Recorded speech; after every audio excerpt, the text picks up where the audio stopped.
वास्तुयो जगत्पति में तनियम कृष्ण त्वाम अहम शरणम गतः।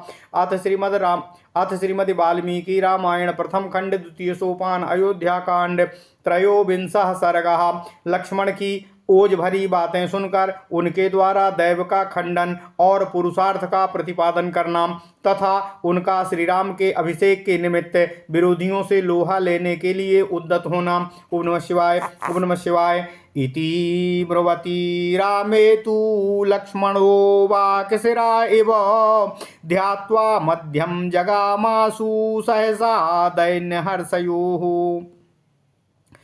तदा तु बद्ध्वा भ्रकुटीं भयोर्मध्ये नरर्षभः और निःश्वास महासर्पो विलस्थ इव रूषितः।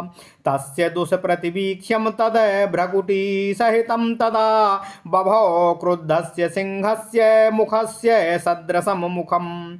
अग्रहस्तं विधुन्वस्तु हस्तिहस्तमिवात्मनः तिर्यगूर्धं शरीरे चापातयित्वा शिरोधराम। अग्राक्षावीक्षमाणस्तु तिर्यग्भ्रातरं ब्रवीत अस्थाने संभ्रमो यस्य जातो वै सुमहानयम्।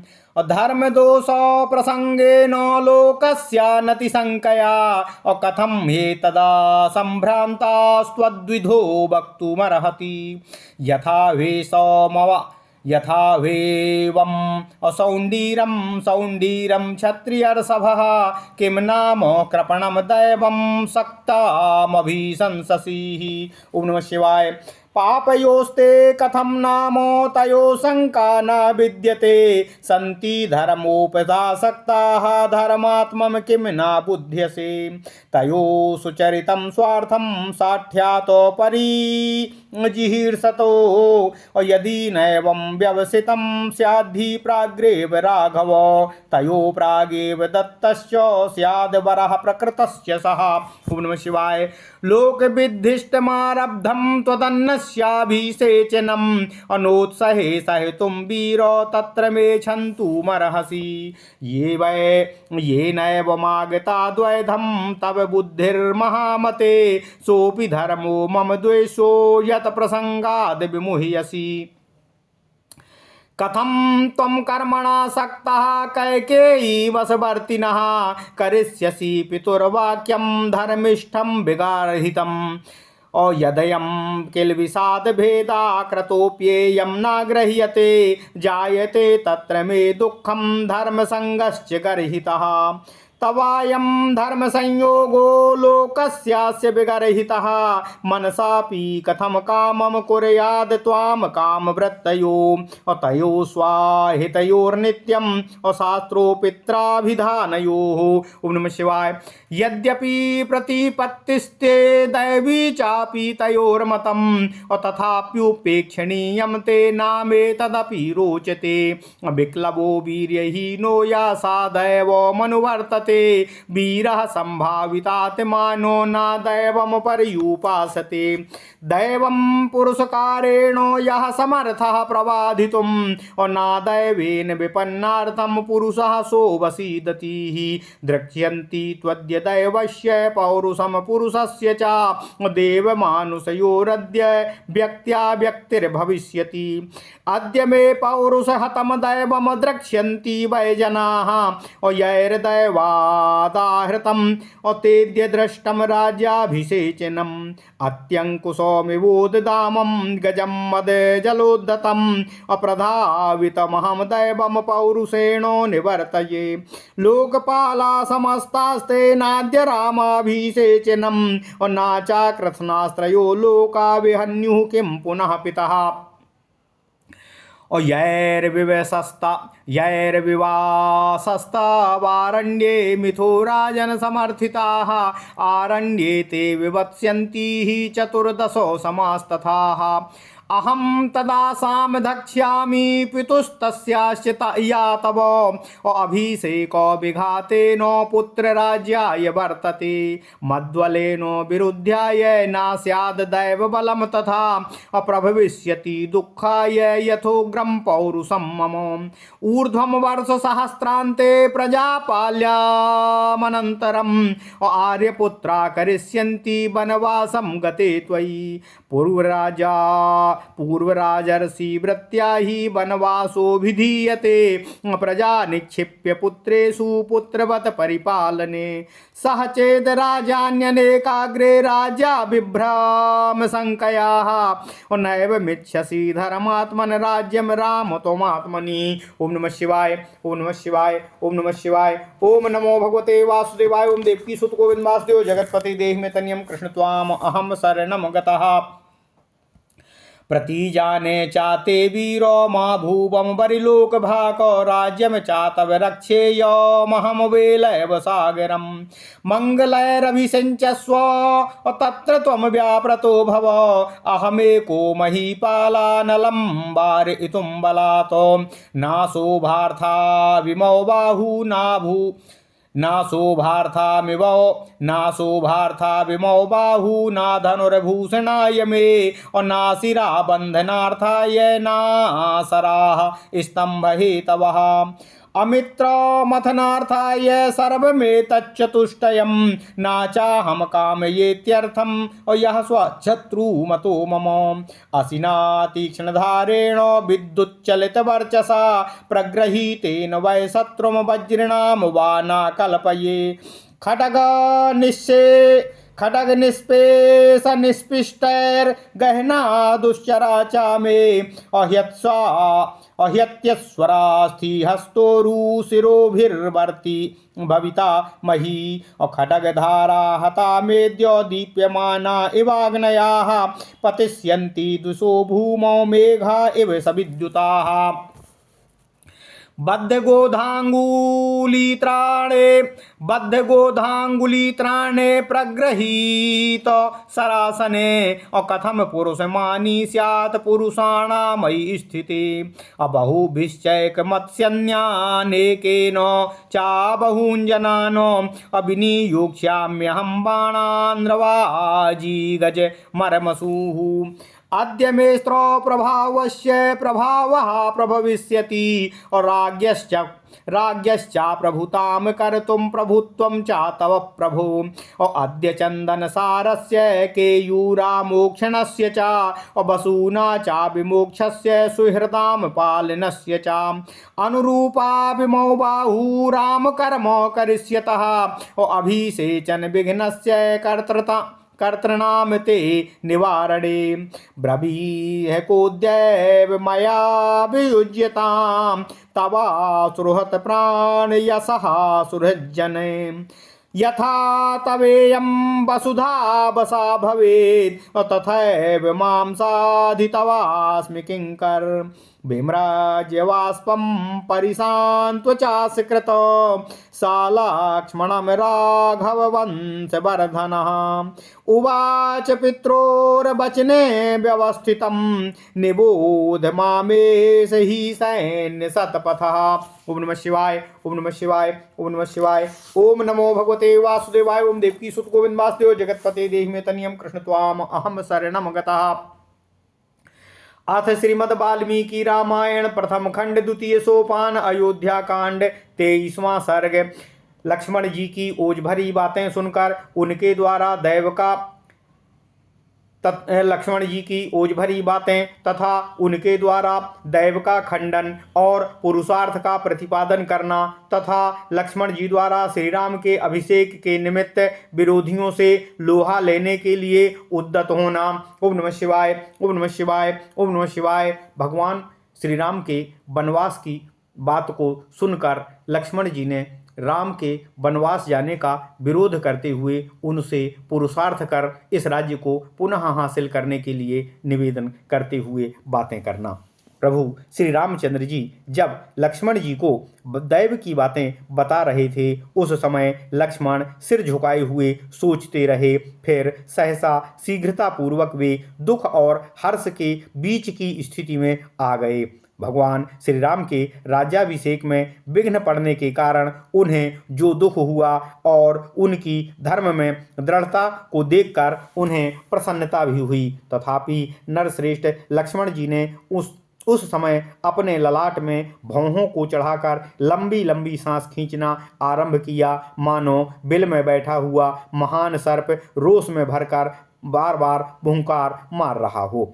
तनी हुई भौहों के साथ उस समय लक्ष्मण जी का मुख कुपित हुए सिंह के मुख के समान प्रतीत हो रहा था। उसकी ओर देखना भी कठिन हो रहा था। ओम नमः शिवाय, ओम नमः शिवाय, ओम नमः शिवाय।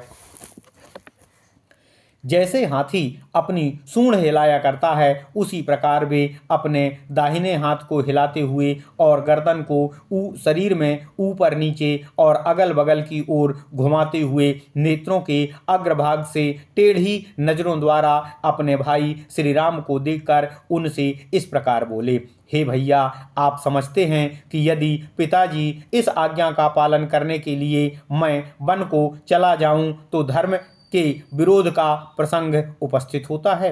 इसके सिवा लोगों के मन में यही बड़ी भारी शंका उठ खड़ी होगी कि जो पिता की आज्ञा का उल्लंघन करता है वह यदि राजा ही हो जाए तो हमारा धर्मपूर्वक पालन कैसे करेगा।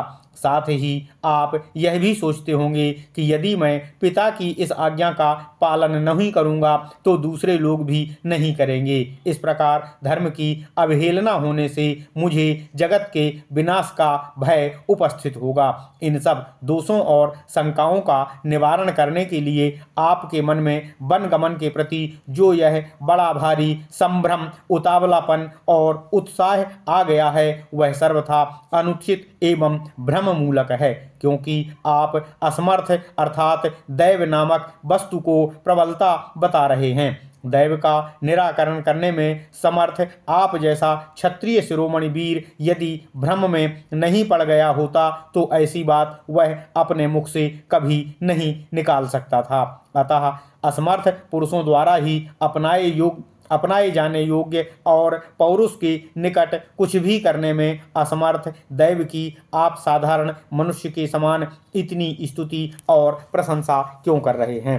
हे धर्मात्मन, आपको इन दोनों पापियों पर संदेह क्यों नहीं होता है। संसार में कितने ही ऐसे पापासक्त मनुष्य हैं जो दूसरों को ठगने के लिए धर्म का ढोंग बनाए हुए रहते हैं। क्या आप ऐसा करते हुए लोगों को नहीं जानते हैं और नहीं देखते हैं। हे रघुनंदन, हे प्रभु, वे दोनों कैकेयी और महाराज दशरथ अपना स्वार्थ सिद्ध करने के लिए ही सठतावश धर्म के बहाने आप जैसे सच्चरित्र पुरुष का परित्याग करना चाहते हैं। यदि उनका ऐसा विचार ना होता तो जो कार्य आज उपस्थित हुआ है वह पहले भी उपस्थित हो सकता था। यदि वरदान वाली बात सच्ची होती तो आपके अभिषेक का कार्य प्रारंभ होने से पहले ही इस तरह का वर दे दिया गया होता। गुणवान ज्येष्ठ पुत्र के रहते हुए छोटे भाई का अभिषेक करना यह लोक विरुद्ध कार्य है जिसका आज प्रारंभ किया गया है। आपके सिवा दूसरे किसी का राज्याभिषेक हो यह बात मुझे सहन नहीं हो सकती है, इसलिए आप मुझे क्षमा करेंगे। हे महामते, हे भैया, पिता के जिस वचन को मानकर आप मोह में पड़े हुए हैं और जिसके कारण आपकी बुद्धि में दुविधा और भ्रांति उत्पन्न हो गई है, मैं उसे धर्म मानने का पक्षपाती कदापि नहीं हूँ। ऐसे धर्म का तो मैं घोर विरोध करता हूँ। आप अपने पराक्रम से सब कुछ करने में समर्थ होकर भी कैकेयी के बस में रहने वाले अपने पिता महाराज दशरथ के अधर्मपूर्ण एवं निंदित वचन का पालन कैसे कर सकेंगे। हे भैया, वरदान की झूठी कल्पना का पाप करके आपके अभिषेक में विलंब और बाधा लगाई जा रही है, फिर भी आप इस रूप में इसे ग्रहण नहीं करते हैं। इसके लिए मेरे मन में बड़ा ही दुख हो रहा है। ऐसे कपटपूर्ण धर्म के प्रति होने वाली आसक्ति निंदनीय है। हे भाई, ऐसे पाखंडपूर्ण धर्म के पालन में जो आपकी प्रवृत्ति स्थित हो रही है, वह यहाँ के जन समुदाय की दृष्टि में भी निंदित है। इसके सिवा दूसरा कोई पुरुष सदा पुत्र का अहित करने वाले माता पिता, नामधारी और कामाचारी शत्रुओं के मनोरथ को मानने में भी कैसे पूर्ण कर सकता है, उनकी पूर्ति का विचार भी मन में कैसे ला सकता है। हे भाई, माता पिता के इस विचार को कि आपका राज्याभिषेक ना हो, जो आप दैव की प्रेरणा का फल मानते हैं, यह भी मुझे अच्छा और उचित प्रतीत नहीं होता है।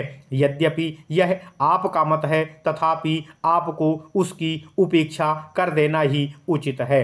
हे भाई, जो कायर हैं, जिनके पराक्रम का नाम नहीं है, वही दैव का भरोसा करता है।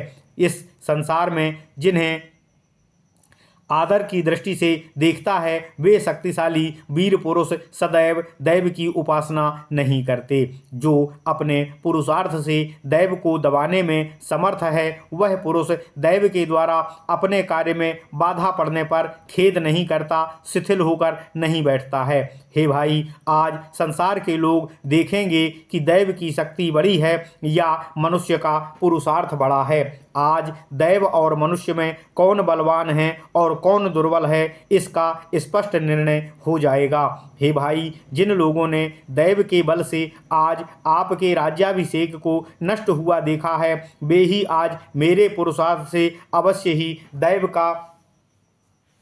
दैव की कृति के भाव का विनाश देखेंगे।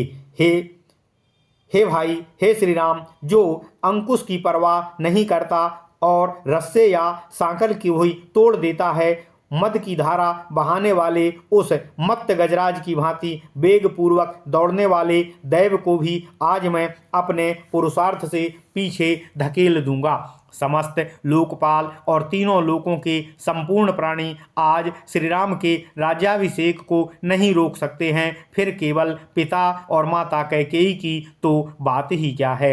हे राजन, हे प्रभु, जिन लोगों ने आपस में आपके वनवास का समर्थन किया है, वे स्वयं 14 वर्ष तक वन में जाकर छिपे रहेंगे।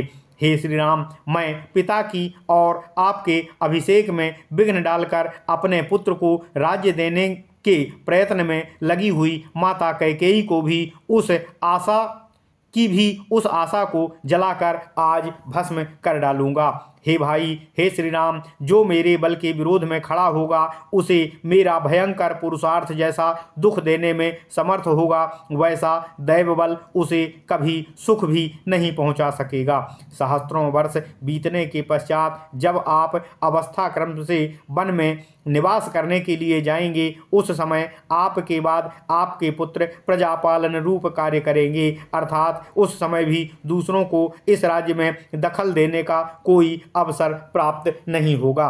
पुरातन राजर्षियों को आचार परंपरा के अनुसार प्रजा का पुत्रवत पालन करने के निमित्त प्रजापर्ग को पुत्रों के हाथ में सौंपकर वृद्ध राजा का वन में निवास करना उचित बताया जाता है। हे धर्मात्मा, हे श्री राम, हमारे महाराज वानप्रस्थ धर्म के पालन में चित्त को एकाग्र नहीं कर पा रहे हैं। इसलिए यदि आप यह समझते हो कि उनकी आज्ञा के विरुद्ध राज्य ग्रहण कर लेने पर समस्त जनता विद्रोह कर देगी, अतः राज्य अपने हाथ में नहीं रह सकेगा, और इसी शंका से यदि आप अपने ऊपर राज्य का भार नहीं लेना चाहते हैं अथवा वन में चले जाना चाहते हैं, तो इस शंका को अपने मन से निकाल दीजिए। हे वीर, मैं प्रतिज्ञा करता हूँ कि जैसे तटभूमि समुद्र को रोके रहती है, उसी प्रकार मैं आपकी और आपके राज्य की सदा रक्षा करूँगा। यदि ऐसा ना करूँ तो मैं वीरलोक का कभी भागी ना होऊँ। इसलिए आप मंगलमयी अभिषेक सामग्री से अपना अभिषेक होने दीजिए। इस अभिषेक के कार्य में आप तत्पर हो जाइए। मैं अकेला ही बलपूर्वक समस्त विरोधी भूपालों को रोक रखने में समर्थ हूँ।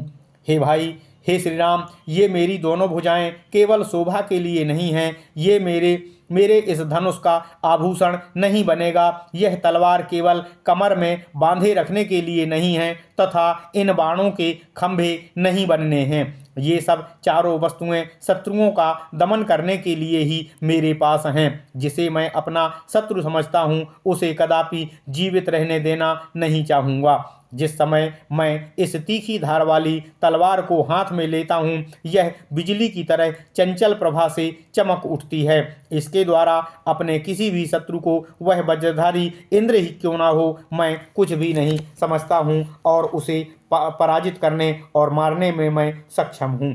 हे श्री राम, आज मेरे खड्ग के प्रहार से पीस डाले गए हाथी, घोड़े और रथियों के हाथ, जंघा और मस्तकों द्वारा पटी हुई यह पृथ्वी ऐसे गहन हो जाएगी कि इस पर चलना फिरना भी कठिन होगा। हे श्री राम, मेरी तलवार की धार से कटकर रक्त से लथपथ हुए शत्रु जलती हुई आग के समान दीख पड़ेंगे और बिजली सहित मेघों के समान आज पृथ्वी पर गिरे हुए पड़े होंगे। हे श्री राम, अपने हाथों में गोह के चर्म से बने हुए यह दस्ताने को बांधकर जब हाथ में धनुष लेकर मैं युद्ध के लिए खड़ा हो जाऊंगा, उस समय पुरुषों में से कोई भी मेरे सामने किसी भी प्रकार से पौरुष पर अभिमान नहीं कर सकेगा। मैं बहुत से बाणों द्वारा एक को और एक ही बाण से बहुत से योद्धाओं को धराशायी कर सकने में समर्थ हूँ। मनुष्यों, घोड़ों और हाथियों के मर्म स्थानों पर मैं बाण मारकर उन्हें मृत्यु को प्राप्त कराऊंगा। हे श्री राम, आज राजा दशरथ की प्रभुता को मिटाने और अपने प्रभुत्व की स्थापना करने के लिए अस्त्र बल से संपन्न हुआ मुझ लक्ष्मण का प्रभाव प्रकट होगा और आप उसका प्रदर्शन देखेंगे।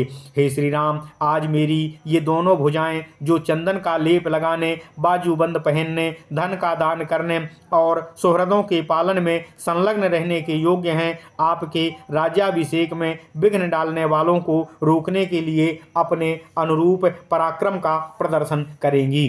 हे प्रभु, हे श्री राम, बताइए मैं आपके किस शत्रु को अभी प्राण, यश और सुहृदजनों के से सदा के लिए विलग कर दूं। जिस उपाय से भी यह पृथ्वी आपके अधिकार में आ जाए, उसके लिए मुझे करने की आज्ञा दीजिए। मैं आपका दास हूँ और मैं यह प्रदर्शित करके आपको दिखाऊंगा। रघुवंश की वृद्धि करने वाले हे श्री राम, मैं आपसे यह निवेदन करता हूँ। रघुवंश की वृद्धि करने वाले श्री राम ने लक्ष्मण की यह ओजपूर्ण वीरतापूर्व बातें सुनकर उनके आंसू पोंछे और उन्हें बारंबार सांत्वना देते हुए कहा, हे सौम्य, मुझे तो तुम माता पिता की आज्ञा के पालन में ही दृढ़तापूर्वक स्थित समझो। यही सत्पुरुषों का सन्मार्ग है, यही धर्म है और मुझे इसकी रक्षा करने का अवसर मिला है, तो मुझे इसका पालन करने में सहयोग करो। इत्यर्थे श्रीमद् रामायणे वाल्मीकि आदि काव्ये अयोध्या कांडे त्रयोविंशः सर्गः। इस प्रकार श्री वाल्मीकि निर्मित आर्ष रामायण आदि काव्य के अयोध्या कांड में 23वां सर्ग पूर्ण हुआ। ओम नमः शिवाय। ओम नमः शिवाय।